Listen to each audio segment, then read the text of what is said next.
Welcome to master key TV. తాజాగా AP రాజకీయాల విషయానికి వస్తే నిన్న ఏదైతే పెద్దిరెడ్డి రామచంద్రారెడ్డికి సంబంధించినటువంటి ఫైల్స్ తగలబట్టడం జరిగిందో దాని గురించి ఏపీ సర్వత్రా చాలా ఇంట్రెస్టింగ్ టాపిక్ లాగా ఉంది. ఆ యొక్క ఫైల్స్ ఏంటి, అదే ఏం జరిగింది అనే విషయాన్ని చెప్పడానికి మన స్టూడియోకి వచ్చారు దాసరి విజయ్ గారు. వారితో మాట్లాడి అసలు ఏం జరిగింది అనే విషయాన్ని తెలుసుకుందాం. విజయ్ గారు, ఏంటి ఏపీ సంబంధించి వైసీపీ సంబంధించిన అక్రమాలు అనేది ఇక్కడ తెలంగాణ కంటే కూడా ఏపీ చాలా హాట్ టాపిక్గా మారింది. యాక్చువల్గా ఏం జరుగుతూ ఉంది ఇక్కడ?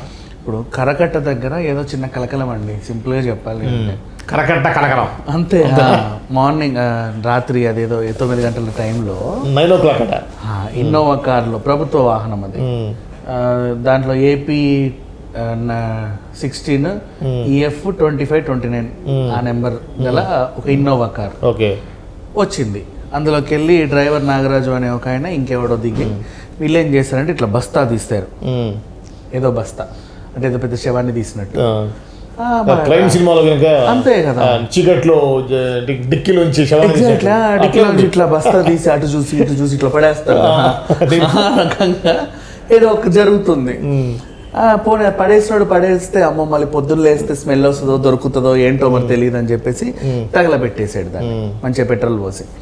అటుగా వెళ్తున్నాయి, పాలోడో పేపరోడో ఎవడో అట్లా వెళ్తుంటే చూశాడు. వీళ్ళ అసీన్ దూరం నుంచి చూస్తుంటే కరకట్ట దగ్గర వీళ్ళు ఆగడం, ఏదో చేయడం, అట్లా ఇన్నోవా నుంచి బస్తాలు తీయడం. అమ్మో ఎన్ని శవాలు ఉన్నాయో, ఎంతో చెప్పేది ఒక క్రైమ్ సీన్ లా ఉంది. అట్లాగే ఉంది. రాత్రిపూట ఒక కారు సాగింది, డిక్కీ ఓపెన్ అయింది, దాంట్లో ఒక బ్యాగ్ ఇద్దరు వ్యక్తులు తీసుకుంటూ వెళ్ళారు. అవుతుంటే వీడికి భయం వేసింది. అమ్మో వీడెవడో 10 మందిని చంపేసి బస్తాలలో మూట కట్టి అక్కడ తగలబెడుతున్నాడేమో అని చెప్పేసి భయం వేసి స్థానికులకి వీళ్ళకి చెప్పారు. వెంటనే ఆ స్థానికులు అంటే ఇంకా ఆ టైంలో టీడీపీ అధికారంలో ఉంది కాబట్టి అంతే, టీడీపీకి చెందినటువంటి కొంతమంది అవునా జరుగుతుందా నేను వచ్చి చూస్తా పదా అని చెప్పేసి అటు వెళ్ళి చూస్తే ఈలోపు వీళ్ళు పరారి అక్కడ తగలబడతా ఉన్నాయి. ఏంటా అని చూస్తే శవాలు కాదు, ఏవో పేపర్ల కట్టలు. పేపర్ల కట్టలేదండి, పరదండి వీడియో కూడా పిచ్చోడు ఏదో చూసి ఏదో చెప్పాడు అనుకున్నారు. అందులో ఒక టీడీపీ మెయిన్ కార్యకర్త ఉంటాడు కదా అని ఇలా చూస్తే ఆయనకి 2 ఫోటోలు కనబడ్డాయి. పెద్దిరెడ్డి అంటే రెగ్యులర్ గా చూసే మొహాలు కదా, ఈజీ గుర్తుపడతాయి. ఇప్పుడు మనకి ఎక్కడన్నా ఇట్లా తిరిగితే జగన్ ఫోటోను రిజిస్టర్ అయిపోతాయి, రోజు చూసే మొహాలు కదా. ఇప్పుడు ఆ చిత్తూరు వాళ్ళు కూడా డైలీ చూసే మొహం అది, పెద్దిరెడ్డి ఫేస్ అది కనబడింది. ఏంటా అని చెప్పి పక్కన ఇంకెవరో ఉన్నారు, దాన్ని దొరికితేనేమో సమీర్ శర్మ. వీళ్ళు ఎందుకు ఉన్నారు ఇక్కడ, అసలు ఏం జరుగుతుంది ఇది అని చెప్పేసి పోలీసులకు సమాచారం ఇస్తే వాళ్ళు వచ్చి దాన్ని తీసుకెళ్ళి మొత్తం ఆ బస్తాలు అన్ని తీసుకెళ్ళి ఆడబెడితే అప్పుడు వాళ్ళకి అర్థమైంది ఏదో కీలక సమాచారం ఉన్నటువంటి ఫైల్స్ అన్నీ కూడా వీళ్ళు తీసుకొచ్చి తగలబెట్టేశారు. గతంలో వీళ్ళు చేసిన అక్రమాలకు సంబంధించి ఉన్నాయి. అక్రమాలు చేసిన ఫోటోలు ఎందుకు వేసుకుంటారండి, అది నాకు తెలియలే ఇప్పటిదాకా. అంటే ఒకటి ఏంటంటే ఈ మధ్య ఇప్పుడు ప్యాలెస్ లో పిచ్చి లాగా ఫోటోలో పిచ్చి కూడా ఉంది వైసీపీ వాళ్ళకి. మీరు అంటే నువ్వు చేసే ప్రతిదానికి ఫోటో పబ్లిసిటీ అన్నమాట. ఇంకా నయ్యో ఎవరైనా పొడిచి ఫోటో వేసుకోవాలి నేనే, అలాగే ఉంది పరిస్థితి. అంటే ఈజీగా ప్రతి ప్రభుత్వ డాక్యుమెంట్ మీద జగన్ ఫోటోలు వేసుకుంటారంటే వాళ్ళకి అంత ఫోటోలో పిచ్చామంటే జనాల్లోకి వెళ్ళిపోవాలి. అది కాకుండా కమింగ్ మళ్ళీ వచ్చేది కూడా ప్రభుత్వం మాది అని వాళ్ళకి అంత నమ్మకం ఉంది. ఆ కాన్ఫిడెన్స్ మనం చూసాం ఆఫ్ కోర్స్. సో ఆ కాన్ఫిడెంట్ వల్లే కదా ఎగ్జిట్ పోల్స్ అందరూ భయపడి వీళ్ళు కూడా వస్తారేమో అనుకున్నారు.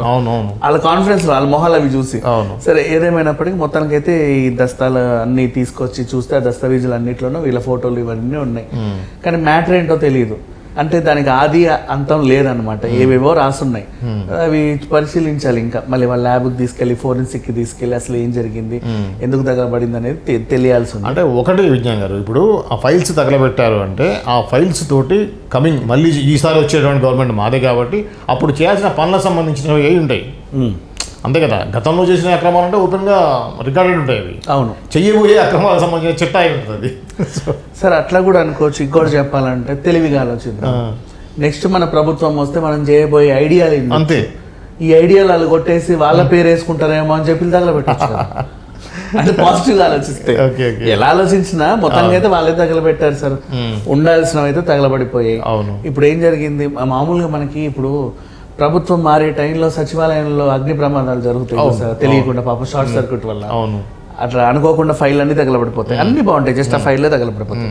సేమ్ అలాగే ఇది జరిగింది అనుకోవచ్చు. అండ్ ఇక పెద్దిరెడ్డి రామచంద్రారెడ్డి గురించి మాట్లాడితే గతంలో ఆయన మీద ఒక కేసు ఉంటే డైరెక్ట్ పోలీస్ కోర్టులో నుంచే ఫైల్స్ ఆ ఫైల్ తీసుకొచ్చి మాయం చేసినటువంటి చరిత్ర ఉంది ఆయన. అవును, సోమిరెడ్డి చంద్రమోహన్ రెడ్డికి ఆయనకి ఆ మధ్యలో ఇష్యూ అయింది బాగా. కోర్టు ఆవరణ మనకి కోర్టులో ఇవి ఉంటాయి, జడ్జి రూములా ఉంటాయి, పక్కన చిన్న చిన్న రూములలో అన్ని ఉంటాయి ఫైల్స్, ర్యాక్స్ ఉంటాయి, ర్యాక్స్ ఫైల్స్ ఉంటాయి. దాంట్లో అన్నిట్లో మధ్యలో జస్ట్ ఒక పెద్దిరెడ్డి రామచంద్రరెడ్డి ఫైల్ పోయింది ఆ టైంలో. అంటే అప్పుడు కోర్టులో ఒక దొంగ దూరి ఫైల్స్ ఎత్తుకెళ్తే కరెక్ట్ ఈయన ఫైలే పోయింది. అవును, ఆ రకంగా కూడా అంటే అంత ఇన్ఫ్లుయెన్స్ చేయగలిగే వ్యక్తి ఆయన. అవును, చిత్తూరు కనుసన్నలు చిత్తూరు మొత్తం ఆయన కనుసన్నల్లోనే ఉంటది. సో అట్లాంటిది ఈ కూడా కరకట్ట మీద ఎందుకు తగలబెట్టాలి, వాడి ఇంట్లోనే పూడ్చొచ్చు కదా. ఏదో మంట అనుకుంటారని చెప్పుంటారు, ధ్వంసం చేయమని ఒకళ్ళు చెప్పారు, వాళ్ళు ఆ పని చేశారు. ఇప్పుడు పెద్దిరెడ్డి కంటే ఈ బోల్డ్ ల్యాండ్లు ఉంటాయి. అవును, వాళ్ళ సొంత పొలంలోనే తగలబెట్టేసి బూడిది చేస్తే ఏమైంది అని. అంటే అసలు స్థలం లేదా? ఇప్పుడు పెద్దిరెడ్డి ఏదైనా అపార్ట్మెంట్ లో సెకండ్ ఫ్లోర్ 202లో ఉన్నాడు అనుకున్నాను, అక్కడ ఉంటే ఏడబెట్టుకోవాలో అర్థం కాక ఏ మూసీ నది దగ్గర తగలబెడితే, లేదా ఆ యూసుఫ్ కూడా చెత్తయాడి దగ్గర తగలబెడితే అవును అనుకోవచ్చు దొరికాయి అని. ఆయనకే బోల్డ్ అని స్థలాలు, 100 ఎకరాలు ఉన్న ఆయన స్థలంలోనే తగలబెట్టి పూడ్చుకోవచ్చు. సో ఇది అంత రహస్యమై పెద్దిరెడ్డికి మెడకు చుట్టుకునేటువంటిది అయితే కాదు. సంథింగ్ ఏదో ఫైల్స్ ప్రభుత్వానికి సంబంధించింది ఎక్స్ట్రా ఉండుంటాయి, లేకపోతే కొత్త ప్రభుత్వం వచ్చాక ఈ దరిద్రాలన్నీ తీసేసి తగలబెట్టంటారు అని చెప్పుంటే చేయొచ్చు. ఎందుకంటే గవర్నమెంట్ వెహికల్లోనే అఫీషియల్గా వచ్చారు వీళ్ళు. కానీ ఇంకా దర్యాప్తు అయితే కొనసాగుతా ఉంది, ఏం జరుగుద్ది అనేది మాత్రం మనకు నెక్స్ట్ తెలియాలి. ఓకే, ఇది అండి ఏదైతే ఈ ఫైల్స్ సంబంధించినటువంటి వ్యవహారం ఏదో ఉందో దాని గురించినటువంటి వివరం. ఇంకా వాస్తవాలు తెలవాల్సి ఉంది. ఈ ఇన్సిడెంట్ జరిగింది నిన్ననే కాబట్టి ఇంకా పోలీసు దర్యాప్తులో వాస్తవాలు వెలుగులోకి వస్తాయి. ఇలాంటి తాజా సమాచారాల కోసం చూస్తూనే ఉండండి మాస్టర్ కీ టీవీ.